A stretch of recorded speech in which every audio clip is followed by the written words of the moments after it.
14 नवंबर 1995 को चाइना में एक ऐसी घटना हुई जिसके बारे में लोग आज ही बात करने से डरते हैं, क्योंकि इस दिन चाइना के एक शहर बीजिंग में बस नंबर 375 अचानक से गायब हो गई। और जब मिली तो उसकी हालत ऐसी थी जिसको जिसने भी देखा वो कभी किसी को समझा ही नहीं पाया। बस नंबर 375 की घटना इतनी खौफनाक थी कि आज भी लोग इसको बस 375 बीजिंग मिडनाइट बस और फ्रेग्रेंट हिल्स की आखिरी बस के नाम से जानते हैं।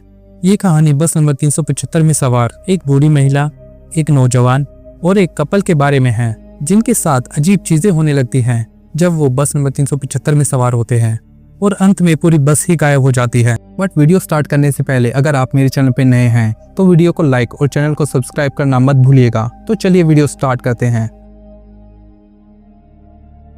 बस नंबर 375 की घटना 14 नवंबर 1995 को चाइना के बीजिंग शहर में हुई थी। उस रात एक बस जिसका नंबर 375 था युआनमिंग हुआंग के बस टर्मिनल से रवाना होती है, जिसकी मंजिल फ्रेग्रेंट हिल्स शहर घोषणा थी। जब बस ने अपनी यात्रा स्टार्ट की तो उस समय बस खचाखच भरी थी। वह धीरे धीरे यात्रियों ने अपने स्टेशन पे उतरना स्टार्ट कर दिया।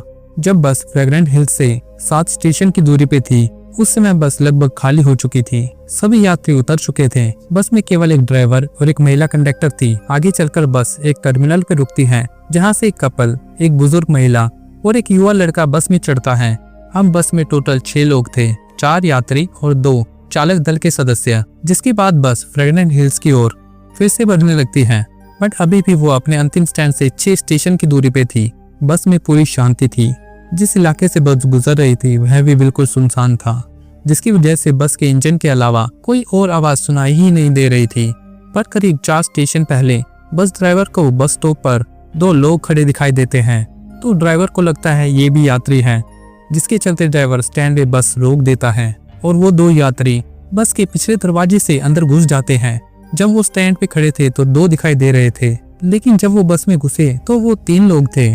तीसरा व्यक्ति इन दोनों के बीच में था और ऐसा लग रहा था कि वो दोनों तीसरे को सहारा दे रहे थे।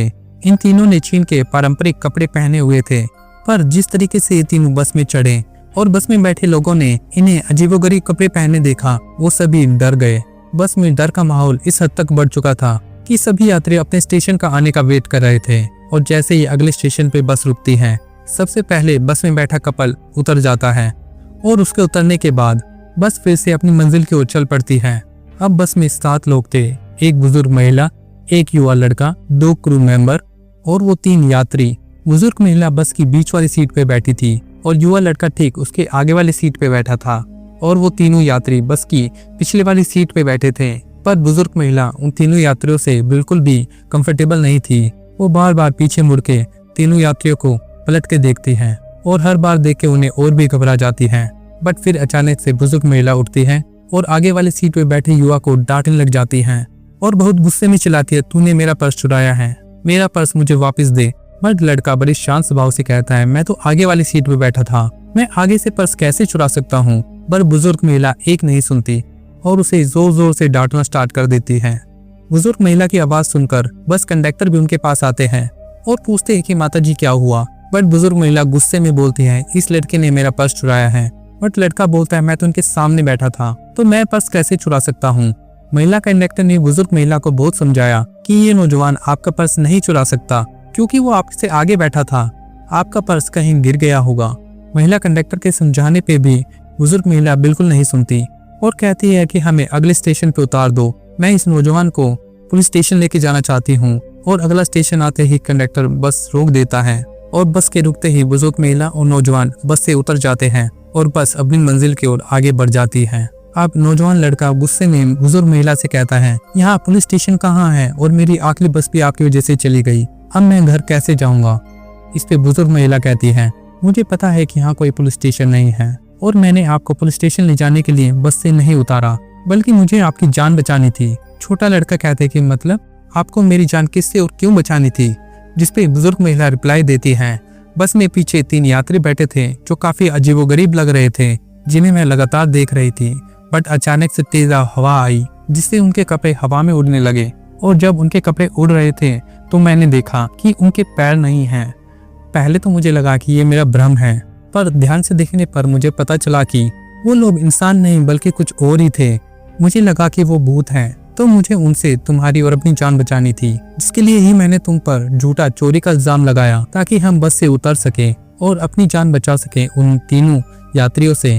जिस पे युवा बोलता है अगर ऐसा ही था तो आपने बस के क्रू मेंबर को ये सारी बातें क्यों नहीं बताई। जिस पे बुजुर्ग महिला कहती है मैंने बस कंडक्टर से इसके बारे में बात की थी, लेकिन उन्होंने कहा कि यह सिर्फ तुम्हारा वहम है और कुछ नहीं। युवा लड़का कहता है कि अब क्या करें, जिस पे बुजुर्ग महिला कहती है हमें पुलिस स्टेशन जाके पुलिस को सब बता देना चाहिए। और पुलिस स्टेशन जाकर दोनों ने ही पुलिस को सारी बात बता दी, बट पुलिस ने रिपोर्ट नहीं लिखी और उन्होंने कहा कि अब तुम लोग घर जाओ, हम इस मामले में कोई कार्रवाई नहीं करेंगे। जिसके बाद हताश होकर बुजुर्ग महिला और नौजवान लड़का अपने अपने घर चले जाते हैं। 15 नवंबर की सुबह जियांगशान बस टर्मिनल के अधिकारियों को पता चला कि युआंग निंग युआंग से फ्रेग्रेंट हिल्स जाने वाली बस 375 अभी तक बस टर्मिनल पर नहीं पहुंची है। फ्रेग्रेंट हिल्स के अधिकारियों को पता चलता है कि बस आखिरी बार लास्ट स्टेशन से पहले चौथे स्टेशन पे देखी गई थी और बस की काफी तलाशी की गई, बट काफी तलाशी के बाद भी बस और बस के चालक दल के किसी भी सदस्य का कुछ ही पता नहीं चला। जिसके बाद अधिकारियों ने पुलिस स्टेशन में बस की गुमशुदगी की रिपोर्ट दर्ज करा दी। जिसके बाद पुलिस अधिकारियों ने इस बस के लापता की रिपोर्ट हर पुलिस स्टेशन में दर्ज करा दी जहां से भी ये बस गुजरी थी।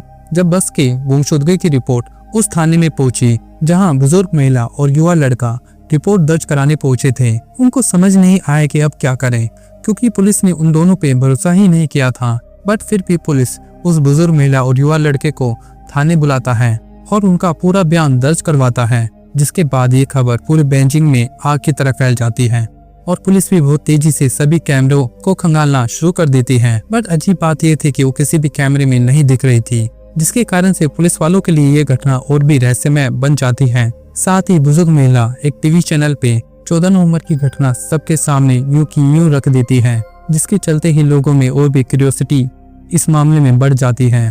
पर जल्द ही 16 नवंबर को बस नंबर 375 उस स्टेशन से करीब 100 किलोमीटर दूर एक नदी में पाई जाती है, जहां से बुजुर्ग महिला और नौजवान लड़का बस से उतर गए थे और बस में पुलिस को टोटल 5 शव मिलते हैं। पर जैसे ही बस को नदी से निकाला गया तो वहां पुलिस और डॉक्टर दोनों मौजूद थे और जब उन शवों को पुलिस और डॉक्टर ने देखा तो देखकर हर कोई दंग रह गया, क्योंकि 5 शवों में से बस चालक दल के सदस्यों के शव तो सही थे, बट उन 3 यात्रियों के शव बुरी तरीके से सड़ चुके थे। साथ ही पुलिस को यह भी पता चला कि बस के ईंधन टैंक में ईंधन था ही नहीं, ईंधन की जगह टैंक में खून ही खून भरा हुआ था, जिसको देख के वहाँ खड़े सभी लोग डर जाते हैं। उन्होंने अपनी पूरी जिंदगी में ऐसा मंजर कभी देखा ही नहीं था। अब इस घटना से जितनी भी जानकारी मिल सकी, उन सभी जानकारी से बहुत सारे क्वेश्चन सामने आते हैं जिनका जवाब आज तक नहीं मिल पाया है।